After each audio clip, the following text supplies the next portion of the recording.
Welcome back, ladies, fellas, all other people. This is Gibby or Grace, whatever you like. And today I'm going to be talking about AQ.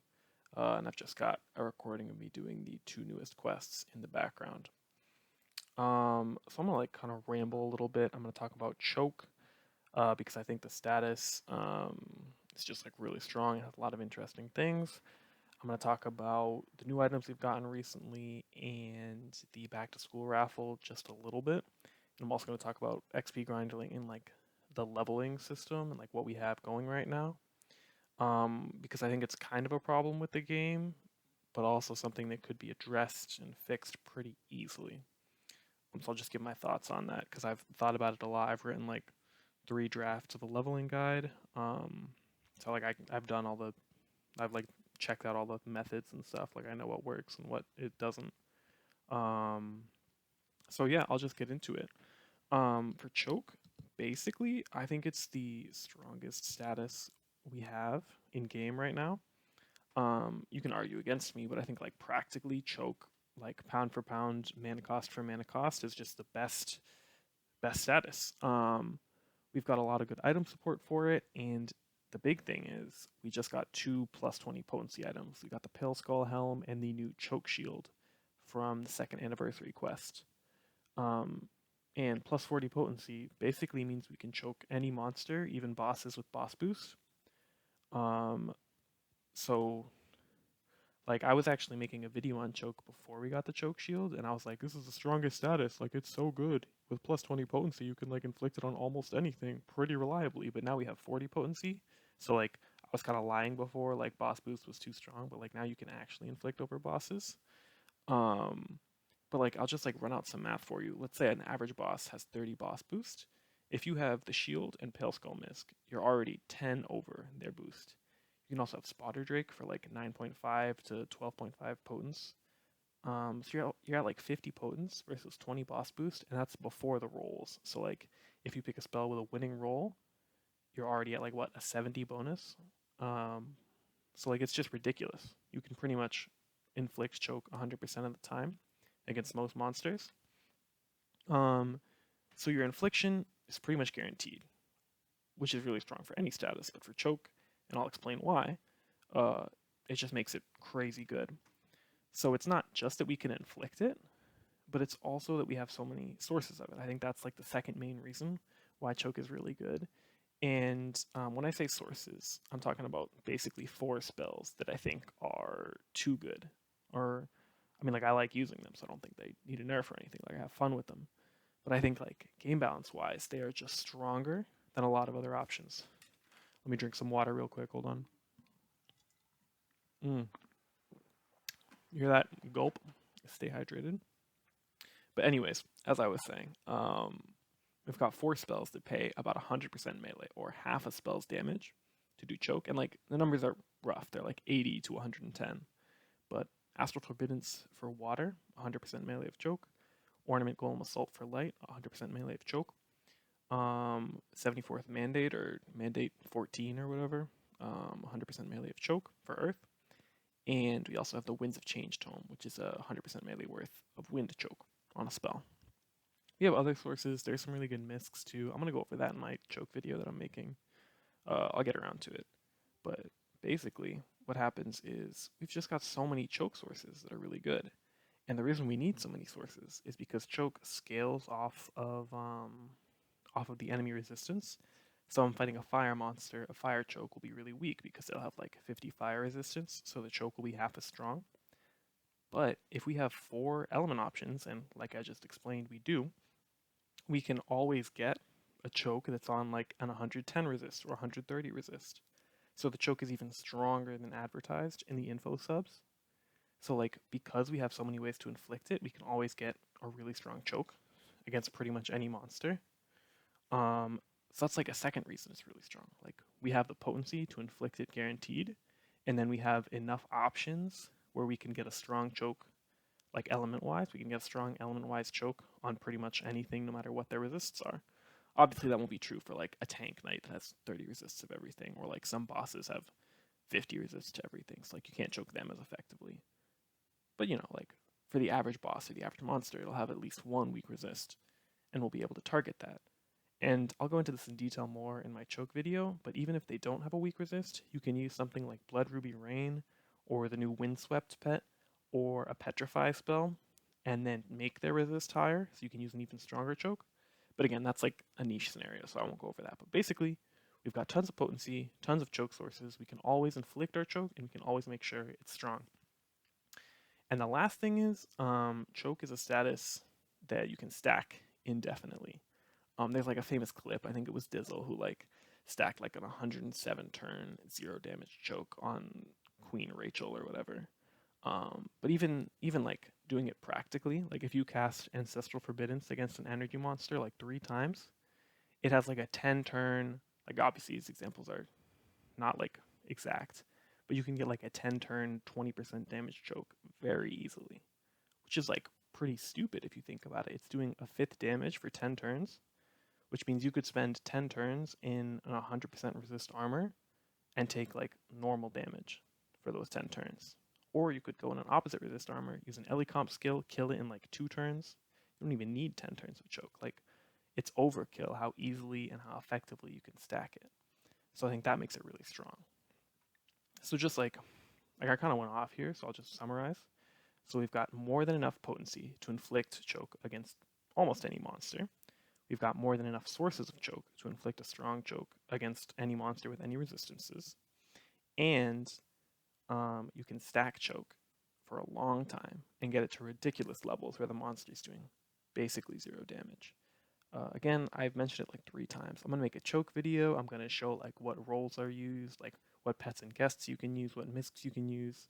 I want to cover like all the sources that I think are good and accessible. So look forward to that. little self-advertising. But yeah, that's why I think choke is really strong.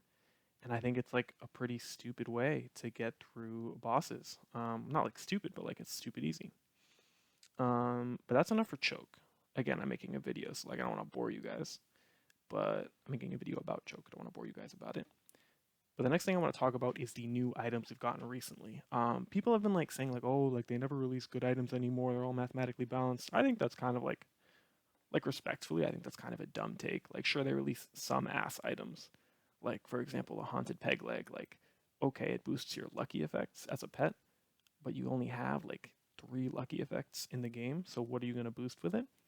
Um, like I can see why like some items are ass.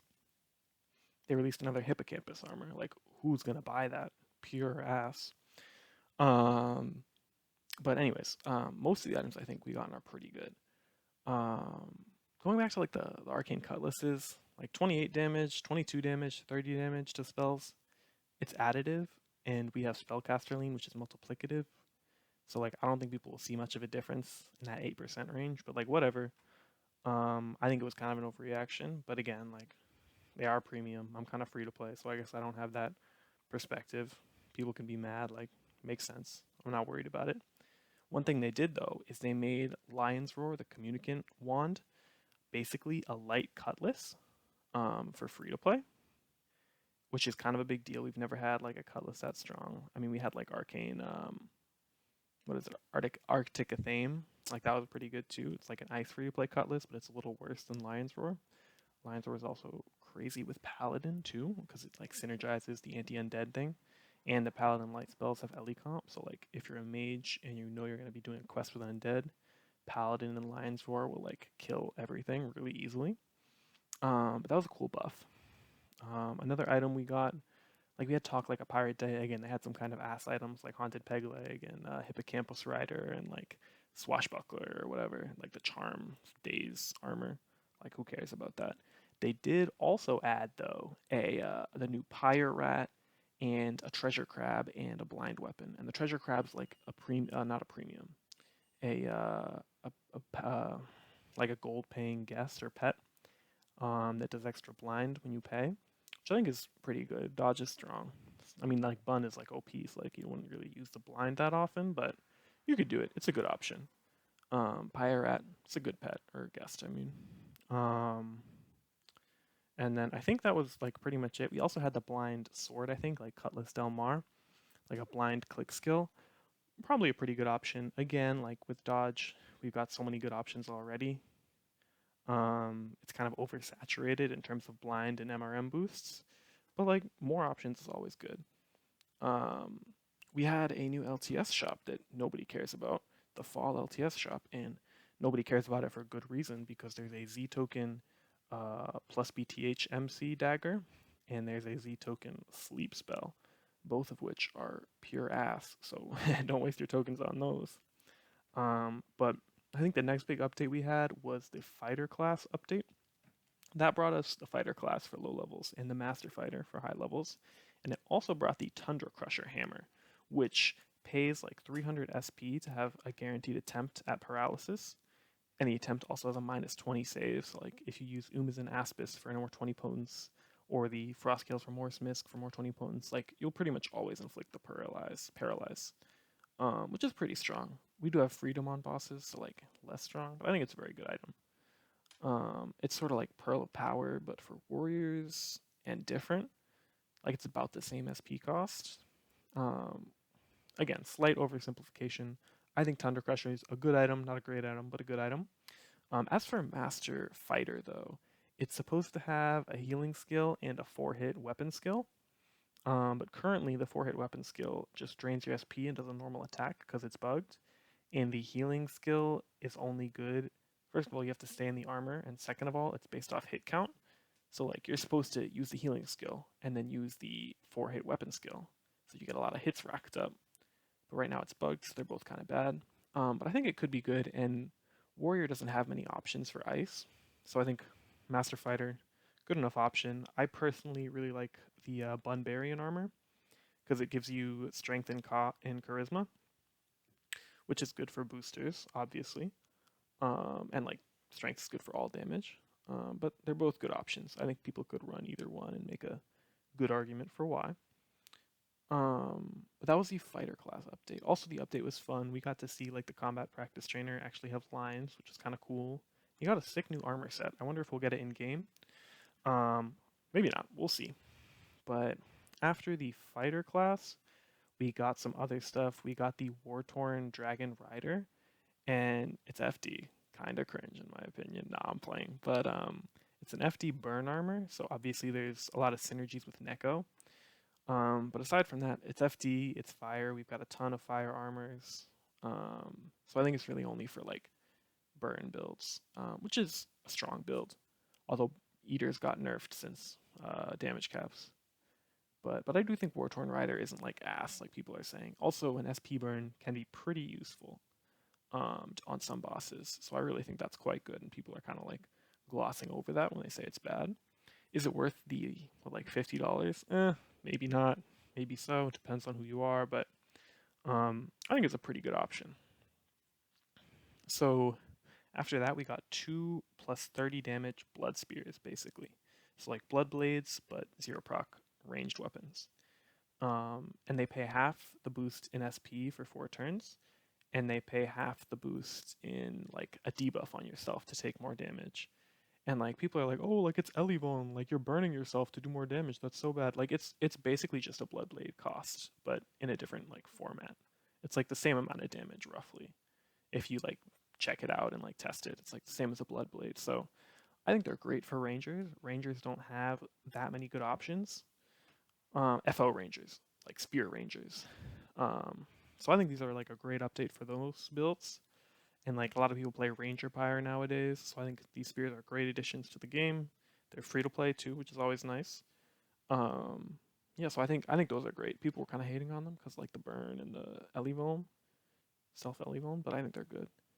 Um, and they're actually people were complaining about the quest because it had like high level monsters in it. Not to throw shade, but just do the quest. It takes like 15 minutes if your build isn't pure ass. That's just me though. That's just me. I like to throw a little shade every once in a while. Um, but yeah. Oh, we also had the new Platinum Dragon pet, and people are like, it's a once per battle. Okay, well I'll tell you what it does before I flame people. But it's a once per battle wind freeze, so you freeze them with wind, and they take increased earth damage the next turn. I think it's fine. It has a minus 20 save, which means you're likely to inflict it. and Earth nukes are good. Like, why not? And people are like, oh, but it's once per battle, and then it doesn't attack for 2 turns.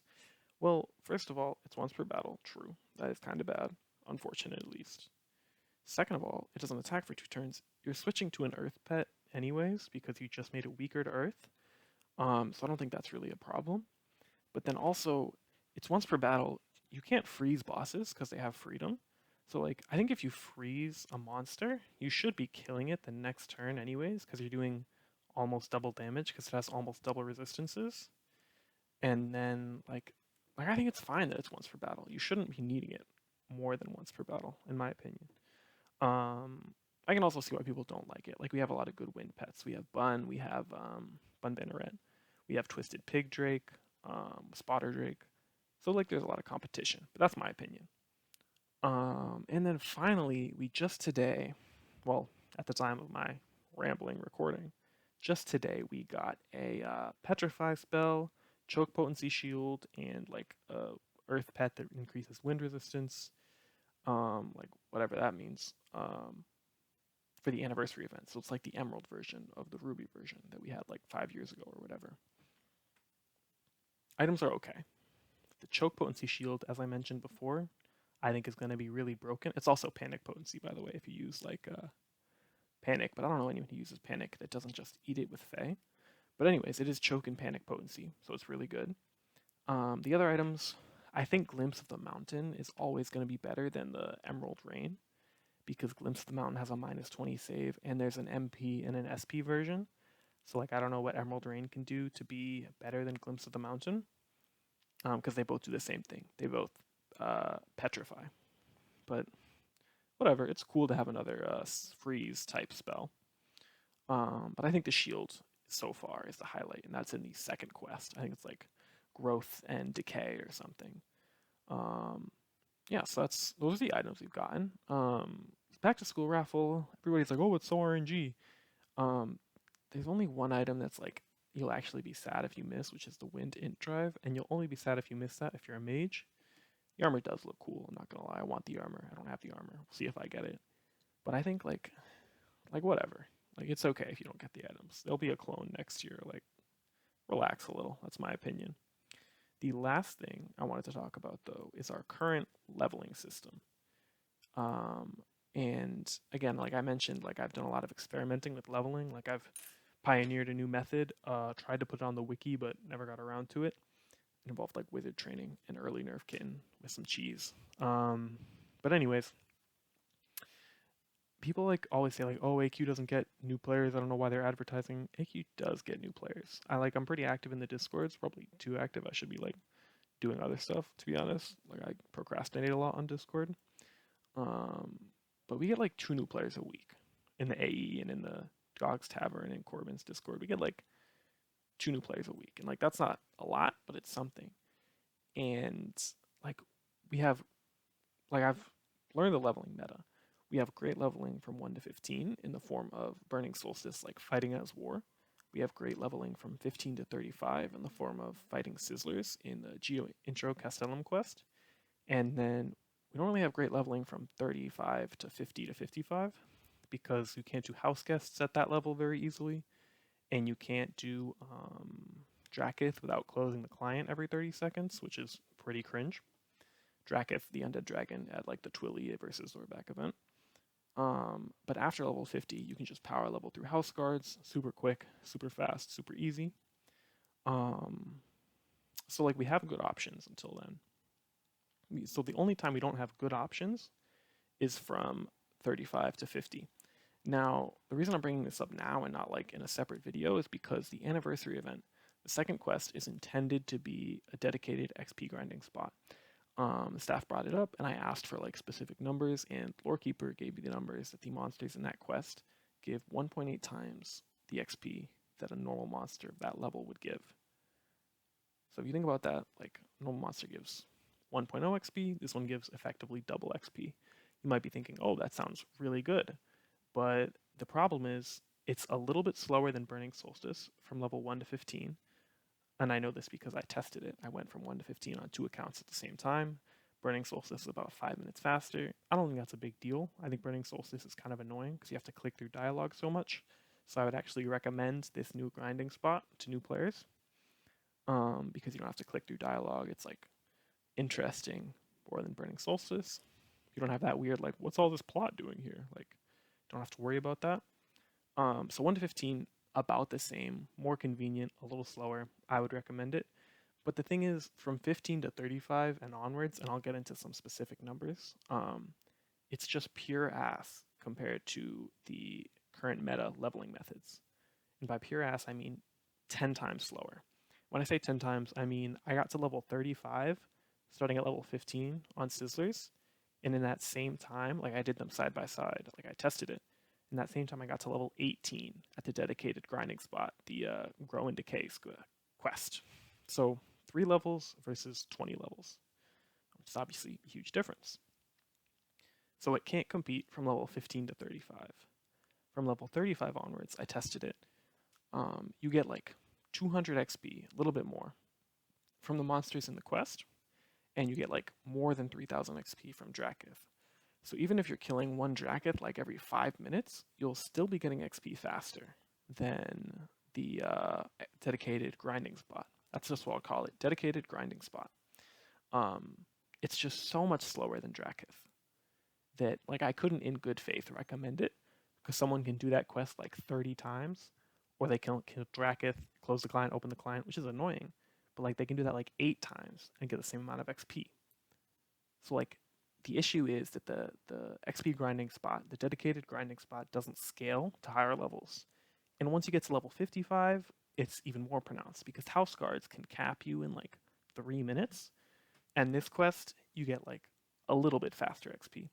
I went to a high level account too, just to see if perhaps like the XP was scaled multiplicatively. It's not. You get like 100,000 XP from one monster versus at like level 100, you just farm Shadow Gogg. You get 3 million XP from that.